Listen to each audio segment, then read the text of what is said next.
Channel के सभी दर्शकों को मेरा हार्दिक नमस्कार। आज का ये वीडियो है ख़राब समय के ऊपर। अब आप सभी सोच रहे होंगे कि जॉब और करियर की सीरीज़ में अचानक से ख़राब समय के ऊपर वीडियो कहाँ से आ गया। तो उसका एक रीज़न है। आज से लगभग कुछ महीनों पहले मेरी ज़िंदगी में एक ऐसा वक्त आया, या यूँ कह सकते हैं एक ऐसा इंसिडेंट आया जिसने लाइफ की लगभग हर एक डायमेंशन को बिल्कुल बिगाड़ कर रख दिया। चाहे वो जॉब हो, चाहे वो करियर हो, चाहे वो हेल्थ हो, चाहे हो वो लाइफ स्टाइल। तो उस ड्यूरेशन में मैंने एक बहुत इंपॉर्टेंट चीज़ सीखी कि जॉब और करियर की लर्निंग, उनकी नॉलेज, उनके पीछे डेडिकेटेड होना इंपॉर्टेंट है, बट उससे भी कहीं ज़्यादा इंपॉर्टेंट है एक एबिलिटी जो आपको बुरे वक्त में बाहर निकलने में आपकी मदद करती है या किसी सेटबैक को ओवरकम करने में आपकी हेल्प करती है। उस ड्यूरेशन में मैंने जो कुछ भी सीखा या जिन चीज़ों ने मेरी हेल्प करी, मैं आशा करता हूँ कि इस वीडियो के थ्रू मैं आप सब तक पहुँचा सकूँ। और ऐसा ज़रूरी नहीं है कि किसी की ज़िंदगी में वो वक्त आएगा ही आएगा, बट जिन चीज़ों ने मेरी हेल्प की, अगर इस वीडियो के थ्रू मैं किसी और की हेल्प कर सकूं तो मेरा ये प्रयास मैं सफल समझूंगा। तो ये बात है दिन 26 जनवरी सन 2022 की। ये वो दिन था जब मैंने अपनी लाइफ के सबसे गंभीर हादसे को फेस किया। एक पारिवारिक फंक्शन से लौटते हुए एक्सप्रेसवे पे मेरी गाड़ी का एक बहुत ही सीवियर एक्सीडेंट हुआ, जिसमें मैं और मेरे परिवार के बाकी सदस्यों को बहुत ही गहरी शारीरिक और मानसिक क्षति का सामना करना पड़ा। इसके बाद काफ़ी समय तक हम सबको हॉस्पिटल में एडमिट भी रहना पड़ा, और ये मेरे जीवन का वो समय था जब शायद मैं अपनी लाइफ के सबसे इम्पॉर्टेंट डिसीजंस को एग्जीक्यूट करने वाला था। लेकिन अचानक से मेरी लाइफ में एक ऐसा समय आया जिस समय I was challenged mentally, financially, physically, on every level very severely.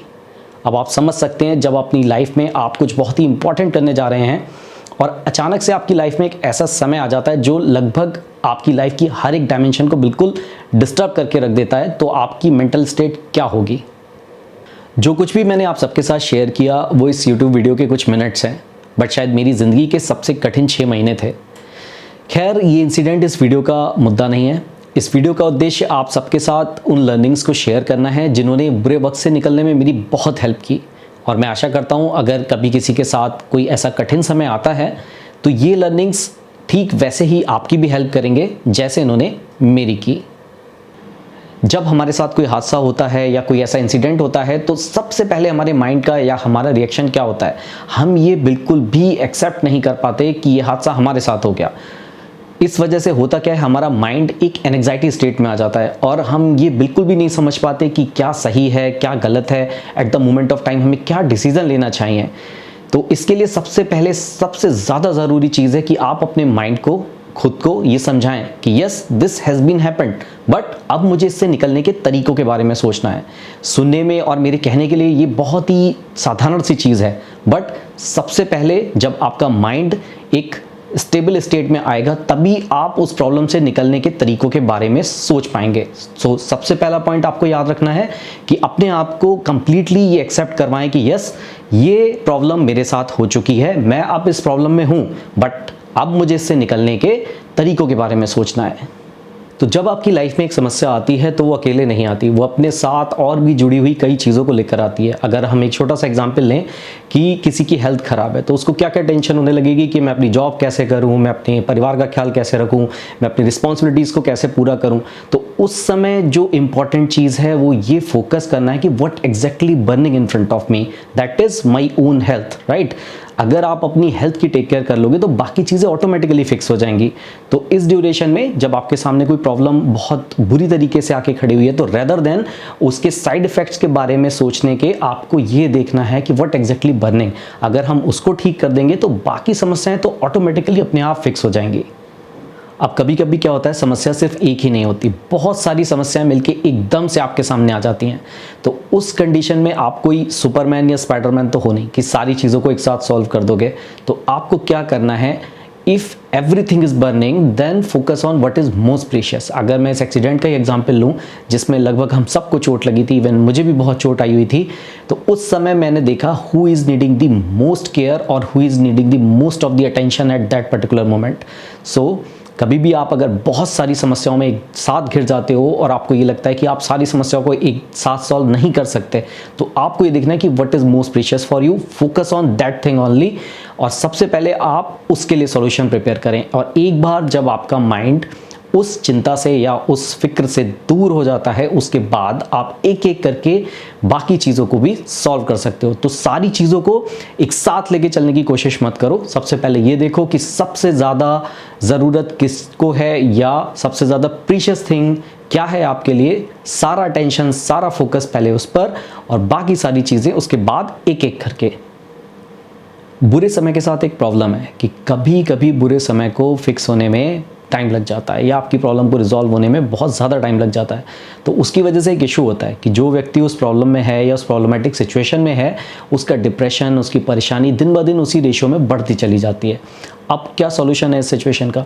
इस सिचुएशन का एक बहुत छोटा सा सिंपल सॉल्यूशन है। कहना ईजी है, करना थोड़ा सा डिफिकल्ट भी है, बट ये बहुत हेल्पफुल है।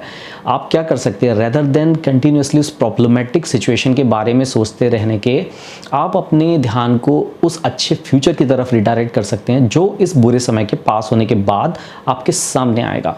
एक छोटा सा एग्जाम्पल लेते हैं। अगर किसी व्यक्ति के पास जॉब नहीं है और वो कंटिन्यूसली ये सोचता रहे कि मेरे पास जॉब नहीं है, मुझे कितनी परेशानी हो रही है, इस वजह से बाकियों को कितनी परेशानी हो रही है, रेदर देन वो इस चीज़ पर फोकस कर सकता है कि एक दिन आएगा, he will get a good job और वो जितनी भी उसकी प्रॉब्लम्स है सारी दूर हो जाएंगी, then he will be able to do each and everything that he is thinking right now. So इस तरीके का एक अच्छे थॉट प्रोसेस का इन्वायरमेंट बना के वो कंटिन्यूसली उसको अपने माइंड के सामने रिवाइज कर सकता है। उससे होता क्या है, अब ये तो नहीं है कि आप कल उठ के कुछ अपने बारे में बहुत अच्छा सोचें, बहुत बड़ा सोचें, फिर एक वीक तक सोचते रहें और अचानक से वो हो जाएगा, ऐसा नहीं होता है। बट उससे होता क्या है कि जो एनर्जी आपकी निगेटिवली कंज्यूम हो रही थी अपनी प्रॉब्लम के बारे में जस्ट सोचते रहने से, वही एनर्जी एक सही डायरेक्शन में रिडायरेक्ट होके उस प्रॉब्लम से निकलने में आपकी हेल्प करती है। तो सॉल्यूशन थोड़ा छोटा सा ही है बट हेल्पफुल बहुत है। कोशिश करिए कि अपना सारा फोकस उन प्रॉब्लमेटिक सिचुएशन से होने वाली परेशानियों पे ना रख के उस अच्छे फ्यूचर के बारे में सोचें जो इस समय के पास होने के बाद आपके सामने आएगा। अभी तक जिन पॉइंट्स के बारे में हमने बात की, ये वो लर्निंग्स हैं जो ख़राब समय के होने पर आपको फॉलो करने हैं।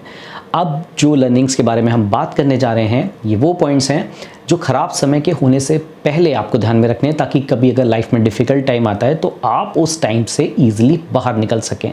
तो इसमें सबसे पहला और मोस्ट इंपॉर्टेंट पॉइंट है, always keep your most trustworthy relationships around you. क्योंकि ये वो लोग होते हैं जो सच में चाहते हैं कि आप अपनी प्रॉब्लमेटिक सिचुएशन से जितना जल्दी हो सके बाहर निकलें और आपकी हेल्प के लिए किसी भी हद तक जाने को तैयार हो जाते हैं। नहीं तो आज के ज़माने में बहुत अच्छे से जानते हैं, कहने को बहुत लोग अपने होते हैं, बट कहीं ना कहीं उनके मन में एक खुशी होती है कि चलो आज आप प्रॉब्लम में फंसे तो रेदर देन अपना सर्किल बहुत बड़ा रखने से बेटर है अपना सर्किल छोटा रखिए बट ट्रस्टवर्दी रखिए। आप बहुत अच्छे से जानते हैं कौन आपके बेस्ट फ्रेंड हैं, कौन आपके बेस्ट रिलेटिव्स हैं या कौन आपके गुड नेबर्स हैं।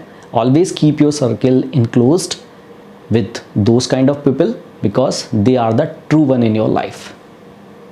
जैसे आपके ट्रस्टवर्दी रिलेशंस इंपॉर्टेंट हैं बुरे समय से बाहर निकलने के लिए, वैसे एक और चीज़ है जो बहुत ज़्यादा इंपॉर्टेंट है बुरे वक्त को मैनेज करने के लिए, और वो है आपका इमरजेंसी फंड। आजकल आपने बहुत सारे वीडियोस देखे होंगे, बहुत सारे सेशंस, बहुत सारे एड्स देखे होंगे कि अपना पैसा इडल मत रखिए, एफडी में मत डालिए, आप स्टॉक्स में डालिए, बिटकॉइन में डालिए, म्यूचुअल फंड में डालिए। दैट इज़ फाइन, क्योंकि जब भी लाइफ में आपको एक बड़े गेन चाहिए तो आपको बड़े रिस्क लेने ही पड़ते हैं। I am also agree with that. लेकिन ये सब आपको कब करना है? ये सब आपको तब करना है जब आपके पास एक लमसम अमाउंट में as a emergency fund managed हो। मेरा सजेशन ये है कि जो भी आपकी करंट सैलरी है उसका 1 ईयर के अराउंड का अमाउंट आपके पास एज ए इमरजेंसी फंड हमेशा होना चाहिए, क्योंकि कभी कभी जब अचानक से बुरा समय आता है या कोई बुरा इंसिडेंट आता है तो उस समय भगवान की बात सिर्फ पैसे की ही चलती है। तो आपके पास ये इमरजेंसी फंड हमेशा मेंटेन होना चाहिए, ताकि कभी अगर ऐसी सिचुएशन आए तो आप अचानक से होने वाले आउटफ्लो को बिना किसी प्रॉब्लम के या बिना किसी ऑब्लिगेशन के ईजिली मैनेज कर सकें। तो ये थे सारे प्रैक्टिकल सॉल्यूशंस, बट प्रैक्टिकल होने के साथ साथ इंसान का स्पिरिचुअल होना भी उतना ही ज़्यादा ज़रूरी है, क्योंकि कभी कभी क्या होता है कि बुरा वक्त इतना ज़्यादा पावरफुल होता है कि आपके सारे सॉल्यूशंस बस एक तरफ रखे रह जाते हैं, और उस समय एक थॉट आपको सच में बहुत ज़्यादा स्ट्रेंथ देता है, और वो थॉट है कि वक्त चाहे कितना भी बुरा हो एक दिन वो ख़त्म ज़रूर होगा। मुझे बहुत अच्छे से याद है, मेरी लाइफ में एक बार ऐसा भी टाइम था कि मेरी सारी कोशिशों के बावजूद मैं उस वक्त से बाहर नहीं निकल पा रहा था। उस समय ये बात मेरे पिताजी ने मुझको बोली थी कि आज वक्त ख़राब है और ये सही होने में बहुत टाइम भी ले रहा है, लेकिन अपने मन में ये विश्वास हमेशा रखना कि एक दिन ये ख़त्म ज़रूर हो जाएगा। तो जब आपका कोई भी उपाय काम ना करे तो एक बार इस थॉट को अपने माइंड में ज़रूर रखें कि कितना भी ख़राब समय हो एक दिन ख़त्म ज़रूर होता है। कभी कभी यूँ होता है, एक समय घनेरा आता है, सब उलझा उलझा होता है और हर दिन बस टूट सजाता है। यूँ तो साथ लोग बहुत होते हैं, पर ये वक्त ही सच को बताता है। कभी कभी यूँ होता है, एक समय घनेरा आता है। जिद है अपनी ना झुकने की, जब भी अंधियारा छाता है। दुआ किसी की है सर पर, जो इस समय में साहस आता है। कुछ है जो अब भी जिंदा है और जो हर बार मुझे उठाता है। कभी कभी यूँ होता है, एक समय घनेरा आता है। हूँ मैं भी एक इंसान ही, हर दर्द मुझे ये बताता है। और है एक दिल मासूम सा, जो इस पत्थर के पीछे छिप जाता है। न हारूंगा कभी भी मैं, ये मेरा खुद से वादा है। कभी कभी यूँ होता है, वक्त कितना भी हो घनेरा, अंत में छट ही जाता है, अंत में छट ही जाता है।